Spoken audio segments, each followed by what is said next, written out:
สบายดีพ่อแม่พี่น้องที่เคารพนะแป้งทุกท่านวิดีโอที่ท่านเห็นอยู่นี่ก็คือวันที่21เดือนกุมภาพันธ์ปี2573จึงเป็นวันเซ็นสัญญาร่วมลาวระหว่างฝ่ายรัฐบาลเวียงจันทน์กับฝ่ายแนวลาวขายสัตว์จึงฝ่ายรัฐบาลเวียงจันทน์ตั้งหน้าแม่นทานพญาเพ่งพงสวรรค์ฝ่ายแนวลาวขายสัตว์คือท่านผู้มีวงศ์วิจิตรได้เช่นกันที่นครหลวงเวียงจันทน์ถึงในเดือนให้ใจคว่ำก็คือการร่วมเล่าอยู่ที่สงครามร่วมกันต่างสาพัฒนาประเทศชาติด้วยกันแต่ในที่สุดสัญญาโฮมเล่าปี1973ได้ถือคักหลังโดยฝ่ายแนวเล่าขายศาสตร์ได้บีบพ่อแม่พี่น้องประชาชน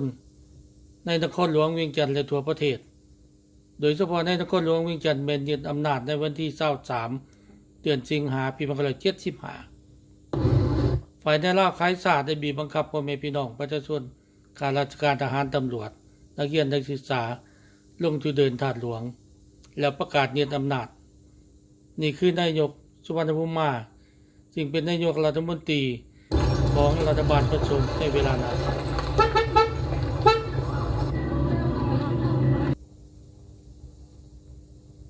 นี่คือสักขีพยานร่วมกันระหว่างสองฝ่ายอย่างอยู่นี่คือทรราชสุวรรณภูมิมาซึ่งเป็นขัวไตให้ฝ่ายแนวเราขายศาสตร์ในมีโอกาสเข้ามาในที่สุดวันที่23เดือนสิงหาคมปี1975กลายเป็นวันมหาอุบาทแห่งชาติ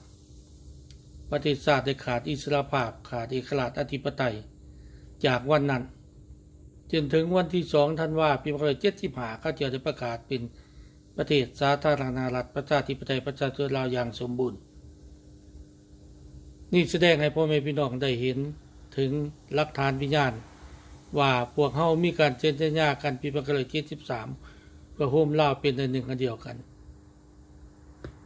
และได้มีการหักหลังโดยในลาวขายศาสตร์ในวันที่2ธันวาคมปี1975จึงเป็นวันที่เขาเจ้าประกาศว่าเขาชัยชนะประกาศเป็นเอกราชประกาศเป็นประเทศสาธารณรัฐประชาธิปไตยประชาชนลาวแต่ความจริงคือการหักหลังสัญญาสันติภาพ